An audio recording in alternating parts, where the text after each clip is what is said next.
আসসালামু আলাইকুম। Channel I সংবাদে আপনাদের সবাইকে আমন্ত্রণ জানাচ্ছি আমি আল আভি জাহান। বিস্তারিত সংবাদের শুরুতেই জানিয়ে দিচ্ছি ফ্রেশ আটা ময়দা সুজি সংবাদ শিরোনামগুলো। শেখ হাসিনাকে ফাঁসির মঞ্চে না দেখা পর্যন্ত নির্বাচনের কথা না বলতে সার্জিস আলমের আহ্বান।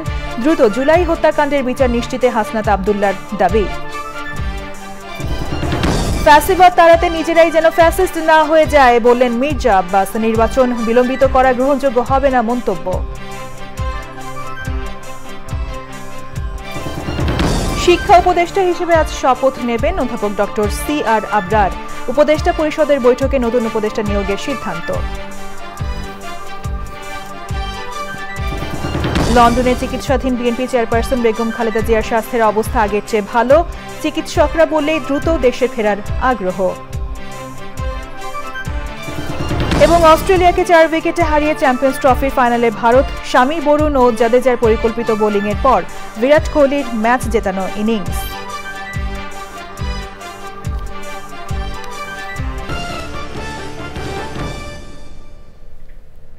সংবাদ শিরোনামগুলো জানাচ্ছিলাম। এখনকার এই সংবাদ আয়োজন একই সঙ্গে চ্যানেল আই এর ইউটিউব চ্যানেলে এবং চ্যানেল আই এর OTT প্ল্যাটফর্ম আই স্ক্রিনে লাইভ স্ট্রিম হচ্ছে।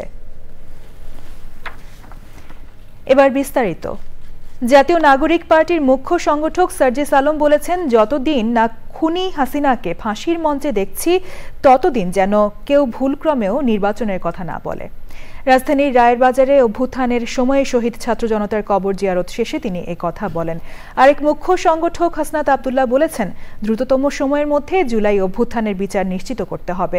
তাফিমুল ইসলামের রিপোর্ট। রাজধানীর রায়ের বাজারে 24-এর ছাত্র জনতার অভ্যুত্থানে শহীদদের কবর জিয়ারত ও দোয়া মোনাজাত করে জাতীয় নাগরিক কমিটি। সদ্য ঘোষিত আহ্বায়ক কমিটিকে সাথে নিয়ে কবর জিয়ারত ও মোনাজাতে আসেন নাহিদ ইসলাম। কবর জিয়ারত শেষে সাংবাদিকদের সাথে কথা বলেন জাতীয় নাগরিক পার্টির নেতারা। আমরা চাই আওয়ামী লীগের এবং যারা এই হত্যাকাণ্ডের সাথে জড়িত তাদের দৃশ্যমান বিচারের মধ্য দিয়ে অ্যাটলিস্ট এই সোহেলের আম্মাকে আমরা এতটুকু যে শান্তি দিতে, এতটুকু যে আন্টিকে নিশ্চয়তা দিতে যে আমরা অন্তত বিচারটা করতে পারছি। এই যে আওয়ামী লীগের বিচার যেন দীর্ঘমেয়াদী হয়, বিচারটা যেন কোনোভাবে এটাকে কালেক্ষেপণ করা যায়, সেটার জন্য দেশি বিদেশি ষড়যন্ত্রের আমরা সম্ভাবনা দেখছি। আওয়ামী লীগের বিচার যদি নিশ্চিত না করতে পারেন, আপনাদের পুরো প্রক্রিয়ায় প্রশ্নবিদ্ধ হবে। নাগরিক পার্টির আরেক মুখ্য সংগঠক সার্জিস আলম বলেন, বিচারের আগে কোনো নির্বাচন নয়, খুনি হাসিনাকে বাংলাদেশে নিয়ে আসতে হবে, বিচারের মঞ্চে দাঁড়াবে, ফাঁসির মঞ্চেও দাঁড়াবে। কিন্তু যে খুনি হাসিনা তার দোসর ছাত্রলীগ, যুবলীগ, আওয়ামী লীগের ক্যাডারদেরকে ব্যবহার করে আইন শৃঙ্খলা রক্ষাকারী বাহিনীর তথাকথিত যে সদস্যদেরকে ব্যবহার করে এই নৃশংসতা ঘটিয়েছে, এই হত্যাগুলো ঘটিয়েছে, সেই খুনি হাসিনা এবং তাদের বিচার না হওয়া পর্যন্ত বাংলাদেশের কোন মানুষ, কোন রাজনৈতিক দল যেন অন্য কোন বিষয় নিয়ে এই বাংলাদেশে কথা না বলে। আগে খুনি হাসিনার বিচার হতে হবে, আগে খুনগুলোর, এই হত্যাগুলোর বিচার হতে হবে, তারপরে বাংলাদেশ অন্য কোনো কিছুর চিন্তা করবে।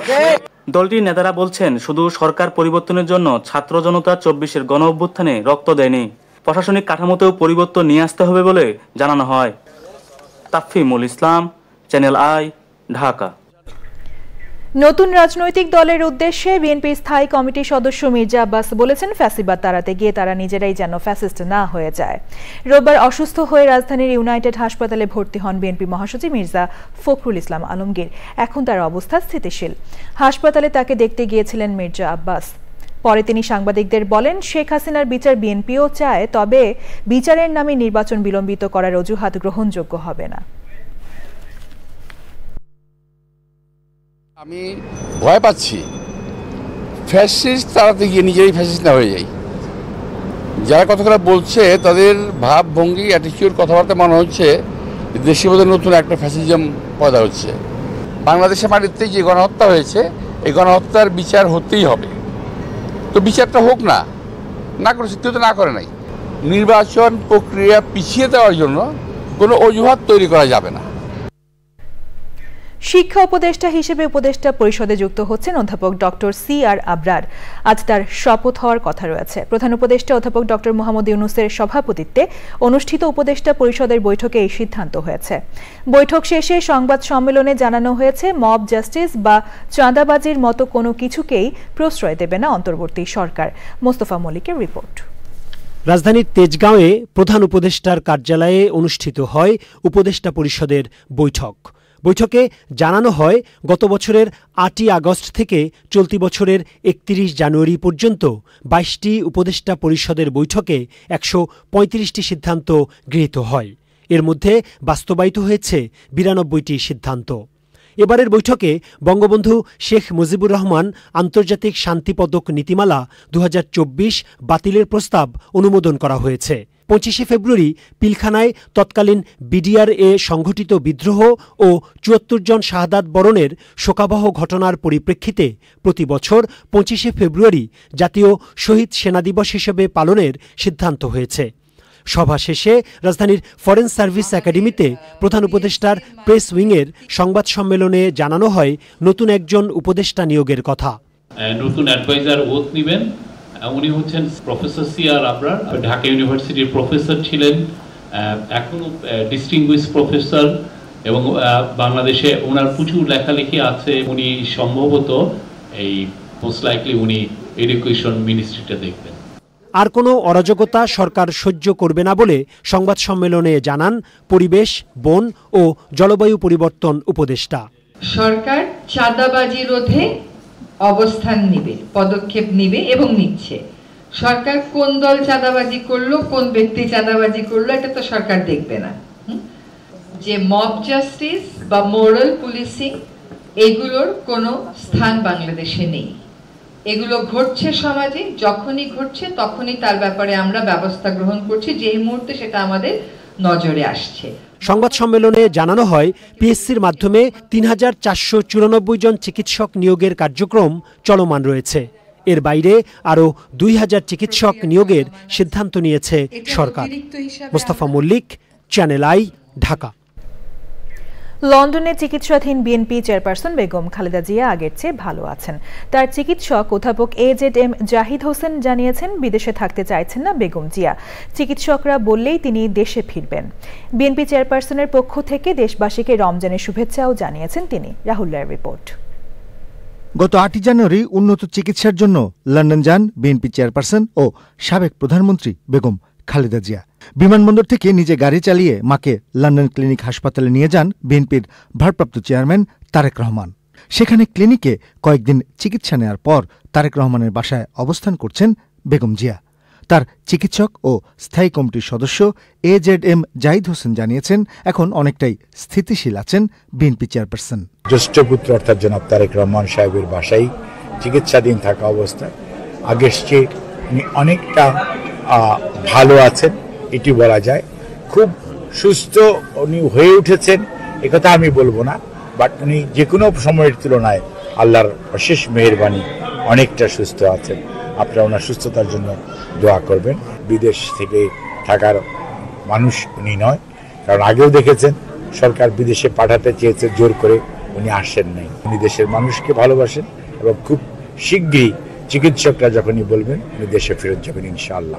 বাসাতেই চিকিৎসকদের পর্যবেক্ষণে রয়েছেন বেগম খালেদা জিয়া। এখানকার চিকিৎসকরা ওনাকে বাসায় হোম ভিজিটের মাধ্যমে ওনাকে নিয়মিতভাবে ওনার শারীরিক পরীক্ষা নিরীক্ষা এবং চিকিৎসার ব্যবস্থা করছেন এবং প্রতি সপ্তাহেই ওনারা নিবিড়ভাবে ওনাকে পর্যবেক্ষণও করছেন এবং বিভিন্নভাবে ওষুধপত্র দিয়ে ওনার চিকিৎসা যাতে উনি আরও সুস্থতা বোধ করেন সেজন্য ওরা আমাদের প্রচেষ্টা চালিয়ে যাচ্ছেন।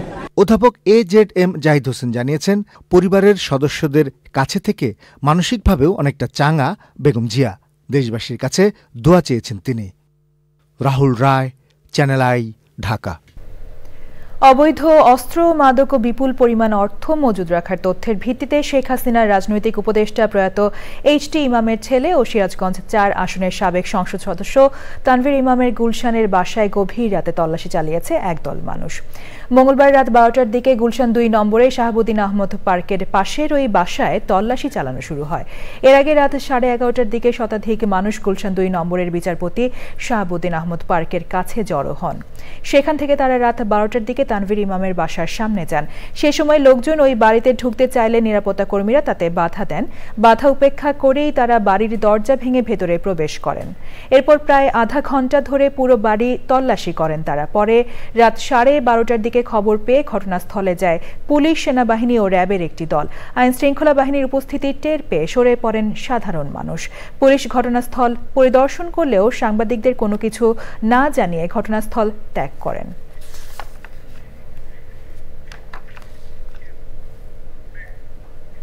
এবার রয়েছে আইসিসি চ্যাম্পিয়ন্স ট্রফি প্রসঙ্গ।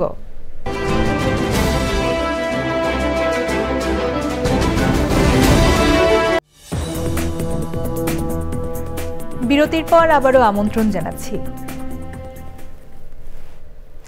ফিলিস্তিনের গাজা উপত্যকা পুনর্গঠনে আরব দেশগুলোর বৈঠকে মিশরের প্রস্তাবিত পরিকল্পনাকে স্বাগত জানিয়েছেন ফিলিস্তিনের প্রেসিডেন্ট মাহমুদ আব্বাস। গাজা উপত্যকা পুনর্গঠনে মার্কিন প্রেসিডেন্ট ডোনাল্ড ট্রাম্পের দেওয়া প্রস্তাবের বিকল্প প্রস্তাব গ্রহণ করেছেন আরব দেশগুলোর নেতারা।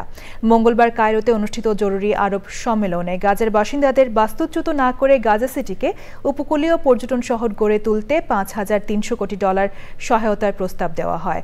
মিশরের এই প্রস্তাবে গাজার নিয়ন্ত্রণভার হামাসের বদলে সেখানে মানবিক সহায়তা প্রদান ও পুনর্গঠনের দায়িত্ব অনির্দিষ্টকালের জন্য একটি অন্তর্বর্তী সরকারের হাতে দেওয়ার প্রস্তাব করা হয়।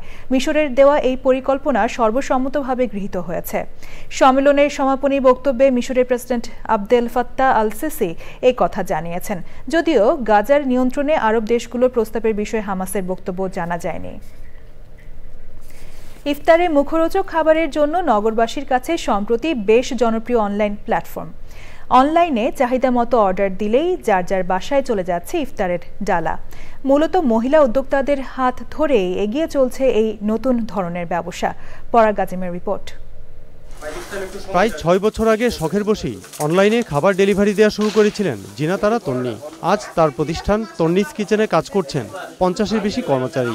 গত কয়েক বছরে রোজার মাসে যোগ হয়েছে ইফতার ডেলিভারি। নিজেদের প্যাকেজের পাশাপাশি রোজাদারদের চাহিদা মতো অর্ডার অনুযায়ী চলে যাচ্ছে সুদৃশ্য ইফতার ডালা। প্রচলিত ইফতার আইটেমের পাশাপাশি ইফতার ডালায় থাকে ফল, বোরহানি, হালিম সহ আরও অনেক কিছু। ঢাকা, সাভার, নারায়ণগঞ্জ, গাজীপুর, দোহার, বিক্রমপুর, নবাবগঞ্জ এই এরিয়াগুলোতেও মোটামুটি প্রতিদিনই আমাদের 2টা, 3টা, 4টা, 5টা ডেলিভারি থাকতেছে। কিভাবে নিজেদের কোয়ালিটি এবং কোয়ান্টিটি ঠিক রেখে আমাদের 100%টা দিতে পারি সেই জিনিসটাই চেষ্টা করি। চাহিদা মাফিক ইফতার ডালা হাতে পেয়ে খুশি এই অর্ডারকারী গৃহিণী। আমি ওনাদের রিপিট কাস্টমার, অনেক আগে থেকেই ওনার কাছ থেকে খাবার অর্ডার করি। খাবারের মান যথেষ্ট ভালো, এই কারণেই অর্ডার করি। অনলাইনে ইফতার ডেলিভারি দিচ্ছে এমন আরেকটি প্রতিষ্ঠান খানদানি খানাপিনা। তারাও চাহিদা মাফিক তৈরি করছে ইফতার ডালা। যারা বাহিরে থাকে, দেশের বাহিরে থাকে, ওনারা ওনাদের আত্মীয় স্বজন, রিলেটিভ যারাই আছে সবাইকে গিফট পাঠাচ্ছে রোজার মধ্যে। তারা একসাথে থেকে ইফতার করতে পারতেছে না, বাট খুব সুন্দরভাবে ওনারা অ্যারেঞ্জ করতেছে আমাদের মাধ্যমে। এরকম আরও অনেক ছোট বড় নারী উদ্যোক্তা অনলাইনে ইফতার ডেলিভারি দিচ্ছেন। এতে অন্যদের কর্মসংস্থানের পাশাপাশি স্বাবলম্বী হচ্ছেন নিজেরাও। পরাগ আজিম, চ্যানেল আই, ঢাকা। এবার রয়েছে কৃষি সংবাদ।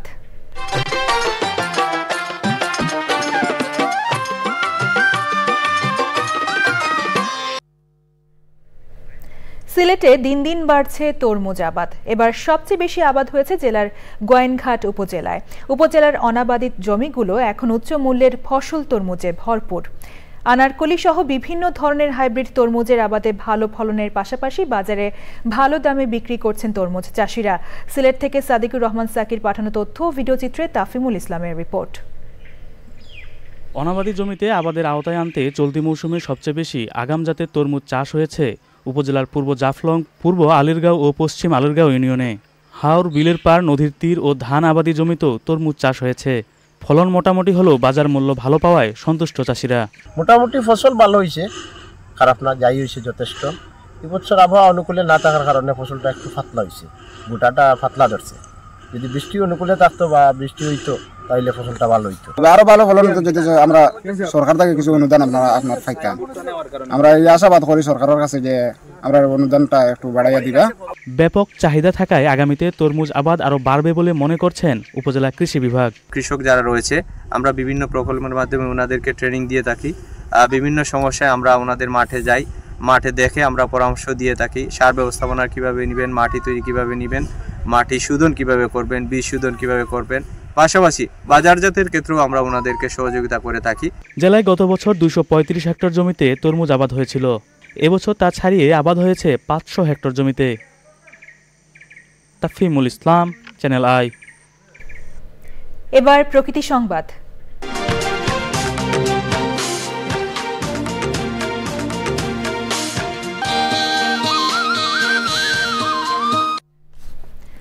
দখলদারদের আগ্রাসনে অস্তিত্ব সংকটে ময়মনসিংহের বিভিন্ন নদ নদী বাঁশের অস্থায়ী বাঁধ দিয়ে মাছ চাষ করছে প্রভাবশালীরা।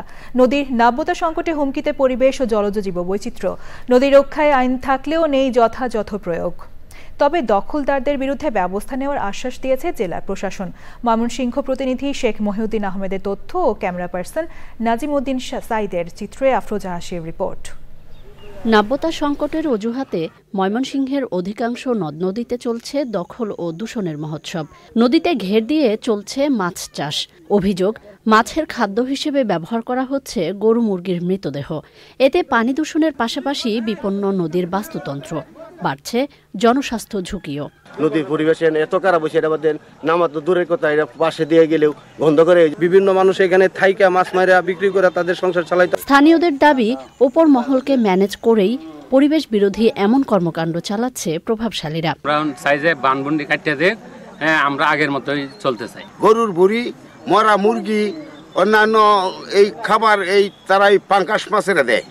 দখলমুক্ত ও নদীকে প্রবাহমান করার পাশাপাশি স্বাস্থ্য ঝুঁকি কমাতে দ্রুত কার্যকর উদ্যোগের তাগিদ দিয়েছেন পরিবেশবাদীরা। নদী, নালা, খাল, বিল যেগুলো ভরাট করে ফেলছে তাদের বিরুদ্ধে সরকারের একেবারে সুনির্দিষ্ট পদক্ষেপ গ্রহণ করতে হবে, যাতে আমাদের পরিবেশ বিপন্ন না হয়। ব্রহ্মপুত্র একটি শাখা নদীকে প্রশাসন যন্ত্রের সাথে যোগ সাজস করে এটিকে বিল বানিয়ে কোনো ব্যক্তি বা গোষ্ঠী লিজ নিয়েছে। জড়িতদের বিরুদ্ধে আইনি ব্যবস্থা নেওয়ার আশ্বাস জেলা প্রশাসকের। নদী কাউকে বন্দোবস্ত দেওয়া হয়নি। যদি কেউ সেরকম বন্দোবস্ত দেওয়া হয়েছে বলে আমাদের কাছে কোনো ডকুমেন্ট দেখাতে পারে, তাহলে আমরা তাদের বিরুদ্ধে আইনানুগ ব্যবস্থা গ্রহণ করব।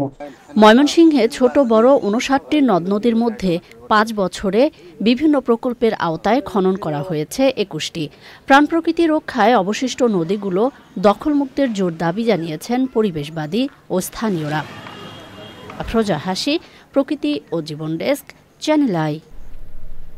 এখন দেখবেন খেলার খবর।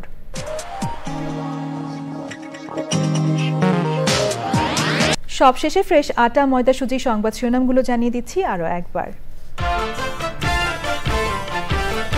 শেখ হাসিনাকে ফাঁসির মঞ্চে না দেখা পর্যন্ত নির্বাচনের কথা না বলতে সার্জিস আলমের আহ্বান। দ্রুত জুলাই হত্যাকাণ্ডের বিচার নিশ্চিতে হাসনাত আবদুল্লাহর দাবি। ফ্যাসিবাদ তাড়াতে নিজেরাই যেন ফ্যাসিস্ট না হয়ে যায় বলেন মির্জা আব্বাস। নির্বাচন বিলম্বিত করা গ্রহণযোগ্য হবে না মন্তব্য।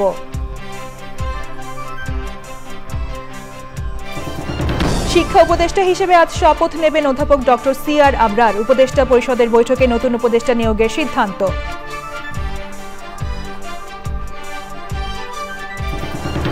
লন্ডনে চিকিৎসাধীন বিএনপি চেয়ারপারসন বেগম খালেদা জিয়ার স্বাস্থ্যের অবস্থা আগের চেয়ে ভালো।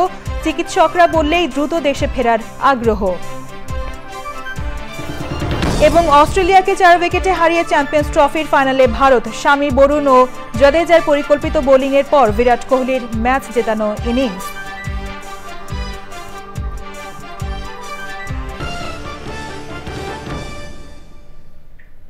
চ্যানেল আই এর সর্বশেষ সংবাদ জানতে ভিজিট করুন channelionline.com-এ। যুক্ত থাকুন আমাদের সোশ্যাল মিডিয়া প্ল্যাটফর্মগুলোর সাথে। পরবর্তী শীর্ষ খবর দেখার আমন্ত্রণ জানিয়ে শেষ করছি। ধন্যবাদ সবাইকে।